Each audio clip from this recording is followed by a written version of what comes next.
25 বছর রোয়াদারহাট একজন ব্যবসায়ী এবং সদস্য। আমি রোয়াদারহাট ব্যবসায়ী কল্যাণ সমিতির সাধারণ সম্পাদক পদপ্রার্থী এবং ফরম সংগ্রহ করেছি। আপনারা জানেন রোয়াদারহাট ব্যবসায়ী ভাইয়েরা, আমি আজকে থেকে এই বাজারের জন্য অনেক সংস্কার এবং ব্যবসায়ী ভাইদের সুখে দুঃখে পাশে ছিলাম। আজকে আমার ফর্ম সংগ্রহ করার জন্য যারা এখানে উপস্থিত হয়েছেন এবং রোয়াদারহাট ব্যবসায়ী কল্যাণ সমিতির ভাইদেরকে রোয়াদারহাট ব্যবসায়ী কল্যাণ সমিতির পক্ষ থেকে শুভেচ্ছা ও অভিনন্দন ও সালাম। আসসালামু আলাইকুম।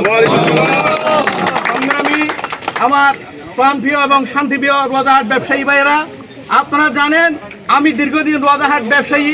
কোনো একজন ব্যবসায়ীর সাথে আমার কোনো দ্বিমত হয় নাই, কোনো ঝগড়াঝাটি হয় নাই। কোনো ব্যবসায়ী বলতে পারবে না আমি 1 কেজি মাল কারো কাছ থেকে বাকি নিয়েছি এবং ফ্রি নিয়েছি এবং জুলুম করেছি। আমি যদি কারো উপর যদি জুলুম করে থাকি তাহলে আমাকে ভোট দেওয়ার প্রয়োজন নাই। যদি আপনারা মনে করেন আমার কারণে রোয়াদারহাট ব্যবসায়ী কল্যাণ সমিতির কল্যাণ হবে, তাহলে আপনারা আমাকে আপনাদের মূল্যবান ভোট দিয়ে জয়যুক্ত করার জন্য আমি অনুরোধ জানাচ্ছি।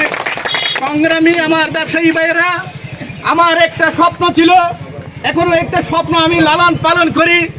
রোয়াদারহাট ব্যবসায়ী ভাইদেরকে নিয়ে আমি এটা একটা মিনি সিটি শহর বানাতে চাই। আপনারা সবাই আমার পাশে থাকবেন। এইভাবে হোক। আমরা জানেন আল্লাহর রহমতে আমাদের 2টা ডাল ভাত খাওয়ার আল্লাহ তৌফিক দিয়েছে। রোয়াদারহাট আমরা মার্কেটের মালিক এবং জমিদার এবং বুড়ার।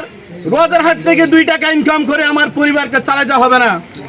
আপনারা জানেন বাজারের যেই কোনো ছোটোখাটো 20-20 টাকার কোনো কাজ হলে আমি নিজের পকেট দিয়ে আমি করতে পারবো ইনশাল্লাহ। কারো কাছ থেকে 1 টাকা নিতে হবে না। আমি চাই এই রোয়াদারহাট ব্রিটিশ আমলের রোয়াদারহাট, এই রোয়াদারহাট আজকে অবহেলিত কেন? আপনারা জানেন 2008 সালে আমি সাধারণ সম্পাদক নির্বাচন করার জন্য ফরম সংগ্রহ করেছিলাম। আমাকে নির্বাচন করতে দেওয়া হয় নাই।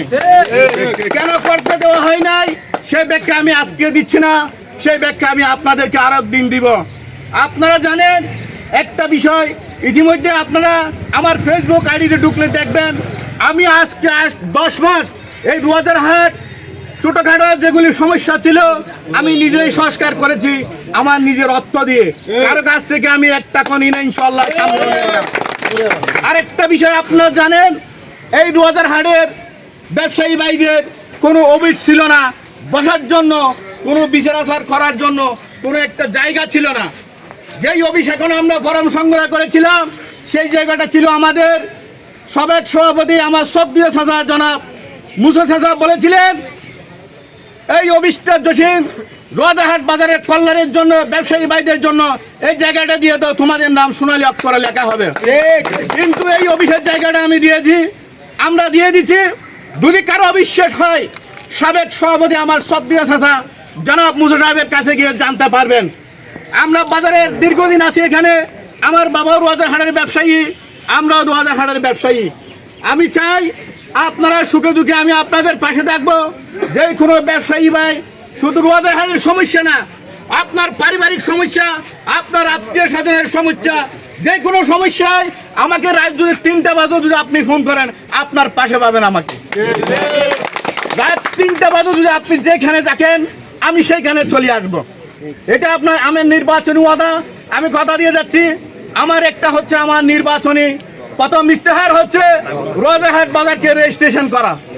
রোয়াদারহাট বাজারকে আমি রেজিস্ট্রেশন করবো ইনশাআল্লাহ। আমি কামিয়াব করে যেই সরকার আসুক না কেন 3 বছর পর পর নির্বাচন হবে, সরকারের কাছে হিসাব নিকাশ থাকবে, 1 টাকাও কারো ধরার ক্ষমতা নেই। আপনারা জানেন আপনারা আমাকে সহযোগিতা করবেন, আমি ইনশাআল্লাহ রোয়াদারহাট সংস্কার করে যাব। আপনারা সবাই আমার পাশে থাকবেন এই বলে আমার বক্তব্য এখানে কামনা করছি। রোয়াদারহাট ব্যবসায়ী ভাইদেরকে ধন্যবাদ জানিয়ে আমার বক্তব্য এখানে শেষ করছি। আসসালামু আলাইকুম।